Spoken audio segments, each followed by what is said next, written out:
Chegando a hora, hein? Domingo, primeiro jogo da final da Copa do Brasil, Flamengo e São Paulo. Eu vou direto pro Ninho do Urubu conversar com Marcelo Correge, o repórter que o mundo elege, que vai trazer as informações pra gente aí do Flamengo. É contigo, meu amigo Marcelo. Oi, Escobar, boa tarde para você, boa tarde a todos. A atividade do dia do Flamengo aqui no Ninho do Urubu já ficou para trás. O treino estava marcado para as 9 horas da manhã e começou bem atrasado, perto das 11, mas já terminou também. A gente viu aqui alguns jogadores deixando o Ninho do Urubu por volta de 12:30. Os torcedores que estão aqui num clima bom, interagindo com eles, inclusive com o Wesley, que saiu a pé, o lateral direito do Flamengo, e recebeu um bolo porque completou 20 anos de idade no último dia 6 de setembro, portanto, recebendo esse carinho. O técnico Jorge Sampaoli, para essa final da Copa do Brasil, tem alguns problemas. O mais recente, o volante Alan, que sofreu uma ruptura no músculo fácil plantar do pé esquerdo e deve ficar afastado dos gramados por 2 meses ou até mais. E aí, soma-se aqueles jogadores que já não deveriam enfrentar o São Paulo, como o Luiz Araújo e também o Arrascaeta, esse com uma chance um pouco menor. E o Gabigol, hein? O Gabigol anda contestado principalmente depois da expulsão, mas ele tem também uma história de decisões importantes com a camisa do Flamengo, assim como o Zico, maior ídolo da história do clube. Os dois conversaram com o repórter Carlos Gil. No espaço-tempo rubro-negro, passado, presente e futuro estão lado a lado e passeiam juntos. Se manifestam em imagens, sons, naquele nó na garganta, na respiração profunda, no que se sente, na emoção. Eu que estou mais tempo aqui, né? Vivi desde 14 anos. É lógico que a gente sabe que isso é o gás maior que o Flamengo tem, né? Eu sempre disse que a torcida é o maior patrimônio que o Flamengo tem. E sempre passei isso para essa geração dele e acho que o fruto do sucesso deles é justamente por ter entendido isso. Desde lá do Santos, os jogos do Flamengo, e via como era incrível aquela torcida, que sempre tive um sonho de poder jogar pelo Flamengo. E agora nem parece que eu estou aqui há 5 anos já. Um encontro que aconteceu no começo do mês passado, na inauguração do Museu do Clube. Diante dos nossos olhos e dos olhos deles também, a história de vida do Arthur, da vida do Gabriel, a carreira do Zico, a carreira do Gabigol, o que o Flamengo significa para eles e o que eles significam para o Flamengo.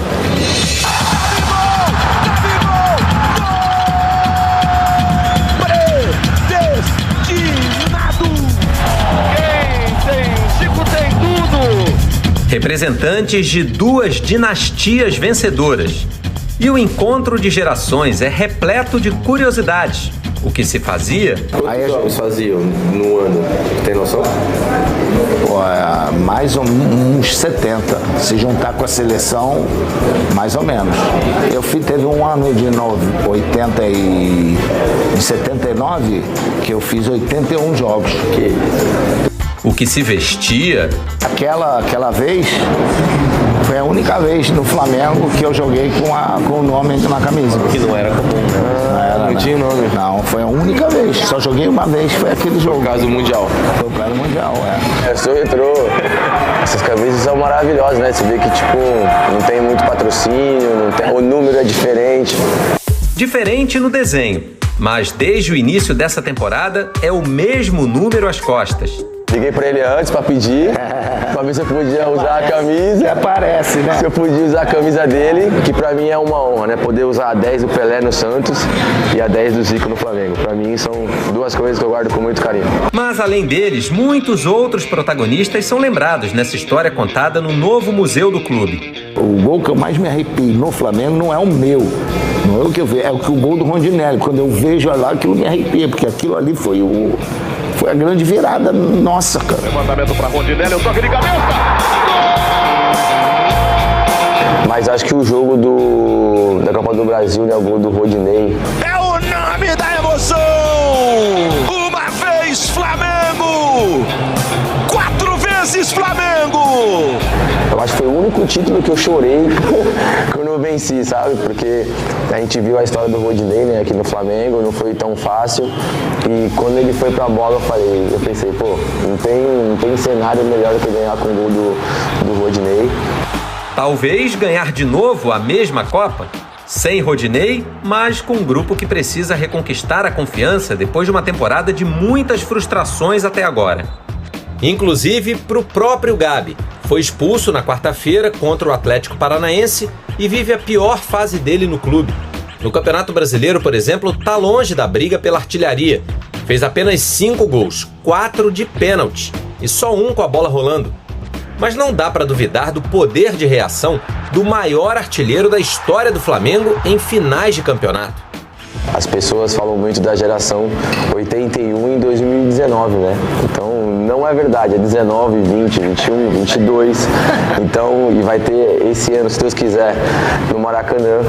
Então a dele foi 81, 82, 83, não foi só aquele ano, sabe? Flamengo é diferente, você tem que suar, correr, brigar.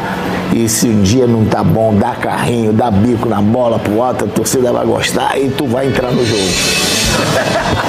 Eu pego dele, é ele que tá fazendo o gol, é isso que vocês não entenderam ainda. Eu roubo dele o gol. Física ou espiritualmente, essa dupla reunida mexe com os corações e sonhos dos rubro-negros. Se Zico pavimentou o caminho, o livro de Gabigol ainda tem páginas a serem escritas.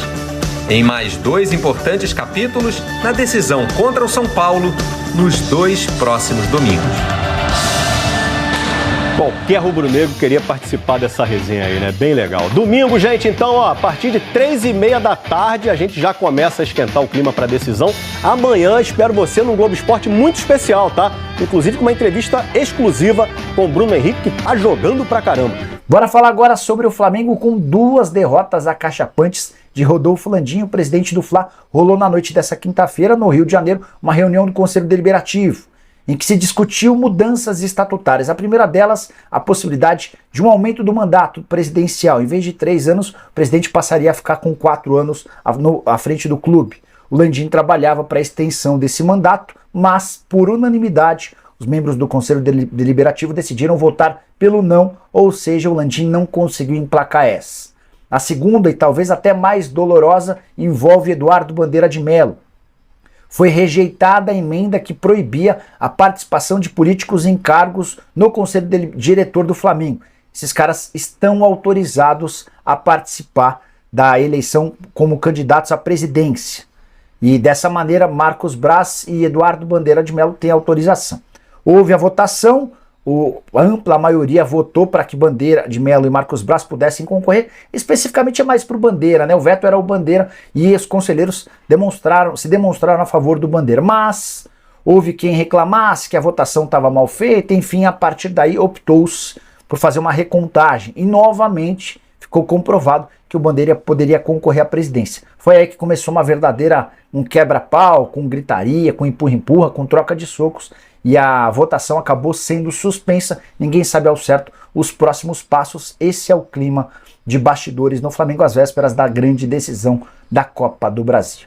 Sobre o jogo, hoje a tendência é Gabigol ficar no banco domingo, mas na cabeça do São Paulo tudo pode acontecer. Mas hoje, o que eu apurei hoje de manhã aqui, há uma tendência de repetição do time que jogou contra o Botafogo. O Gabriel ficou no banco. Vamos ver até lá se ele muda de ideia ou não. Porque assim, ele tudo é possível, né? A historinha do Rossi. O Rossi ficou treinando direto, né, para jogar. O que acontece numa hora dessa? O jogador não estreou mais de 70 dias no Flamengo. O cara avisa para a família, o empresário comenta com as pessoas, deve ter mandado para o grupo dele lá na Argentina, no WhatsApp, finalmente eu vou jogar, fica ligado aí, vê se assiste o jogo. O cara compra passagem, de repente, para levar a família para Cariacica, para algum amigo ou outro, para assistir o jogo. Aí tudo bem, ele ia jogar, estava treinando para isso. Até segunda-feira estava definido que ele ia jogar. Isso é o que comentava dentro do CT. Aí houve o terremoto do Marrocos, a seleção pré-olímpica voltou mais cedo, o Matheus Cunha desembarcou, ele pegou e botou o garoto para jogar. Quando ele faz isso, o Sampaoli, ele piora ainda mais a relação com o grupo. Porque é um jogador que ficou se preparando ali e falou, cara, eu treinei a semana inteira, aqui 10 dias. E não é um jogador qualquer, né? Pois é, o goleiro do Boca, cara. Eu não jogo de novo. Nunca esse cara vai me dar uma chance. Rodrigo Caio, a mesma coisa. Ele vai lá e relaciona o Rodrigo Caio. Ele nunca utiliza o Rodrigo Caio. Cara, então libera o cara. Sabe? Não, relaciona o rapaz, vai, concentra, viaja, ele nunca entra, ele nunca vai entrar. O Davi Luiz, ele expôs o Davi Luiz, colocou na função que não é dele. E poderia mudar com 10 minutos, que estava uma porcaria. Ah, mas ele treinou o tempo todo com o Davi Luiz de volante. Treino é treino, jogo é jogo, já dizia. Quem dizia? Era Didi que falava isso, né? Neném Prancha. Neném Prancha também. Então, assim, de uma forma ou de outra, seja lá quem for o autor da frase, que é muito boa, embora bem antiga, cara, treinou, não está funcionando com 10 minutos. Thiago Maia, vai para a volância, né? Como se diz hoje. Volante, você. Léo Pereira, vem para a lateral. O Davi Luiz, vai para a zaga. Está resolvido. Cada um no seu lugar. O Léo Pereira é muito mais apto a jogar de lateral do que o Thiago Maia. Né? O Davi Luiz é zagueiro, não é volante, e o Thiago Maia é volante, volta para o lugar dele. O Davi Luiz, quando ele sai da zaga, ele é um condutor de bola. Ele carrega a bola, ele arrasta a bola com ele. E faz o quê? Estica a bola. O Flamengo está jogando assim. Culpa do Davi Luiz? Não, culpa de quem colocou ali. Embora eu acho até que um jogador do tamanho dele, se ele não quisesse jogar na função, ele tem condições de falar: professor, não é minha função. Você tem 2 volantes aí, o Igor Jesus e o Alan, que custou uma nota para o Flamengo, e ele queria o Alan, que ele conhece bem dos tempos de Atlético. Não tem sentido. Ele insistiu pro Alan vir. Exato, não tem sentido. O Alan deu a coletiva falando. Eu acho que ele poderia dizer isso, se é que ele não falou. Mas acho que ele expôs o Davi Luiz. E a torcida pegou no pé do Davi Luiz, que foi colocado numa posição que não é a dele. Não é a dele. Então o São Paulo só fez bobagem. O que ele vai fazer para domingo é imprevisível. É impossível imaginar o que ele vai fazer. Mas a tendência hoje, pelo que eu apurei, é jogar um time da partida contra o Botafogo, que não teria aí o Gabigol como titular. Coincidência ou não, né? O Gabigol foi para a entrevista depois do jogo e defendeu o São Paulo, né? Quer dizer, ele está embaixo e defendendo o técnico. Apenas uma coincidência, né? Defendeu o Vitor Pereira também. Cansou de defender o Vitor Pereira. Domenech, Paulo Souza, sempre ele defende os técnicos, depois os caras caem. Né? O fato é o seguinte: o Gabigol tem que jogar bola, é isso que ele tem que fazer. E está jogando muito pouco. É a pior temporada dele no Flamengo, declarações e tudo, não vão mudar isso, não vão mudar. Vai ter outra oportunidade de você entrar em campo, de fazer alguma coisa que digna de registro, né? Não só evitar o gol, mas jogar boas partidas e tudo mais. Mas é isso, assim, você vê como o São Paulo vai minando o trabalho dele e vai cada vez criando mais atritos com jogadores que fazem parte do grupo. Né? O caso do Rossi é mais um, quer dizer, o cara não vai falar nada, vai ficar quieto no canto dele ali e tal, mas é um goleiro de 26 anos, que era do Boca, que foi contratado pelo Flamengo e que não joga. E o titular, é o que eu falo sempre, não é mau goleiro o Matheus, mas ele não é o Júlio César. O Júlio César, quando apareceu no Flamengo, era um jogador fenomenal. Então, e o Rossi é um goleiro acostumado com pressão, né, mano? Exato. O cara foi ídolo no Boca. Pois aí o cara não joga. Essa era a oportunidade, mais uma pro cara jogar. Deixa o rapaz jogar. A torcida é curiosa para vê-lo em ação. O Atlético foi um time que não jogou fechado, atacou bastante o Flamengo. Ele ia ter chance de aparecer, fazer eventuais defesas e tal. Quer dizer, tinha chance de jogar. Aí o cara não joga.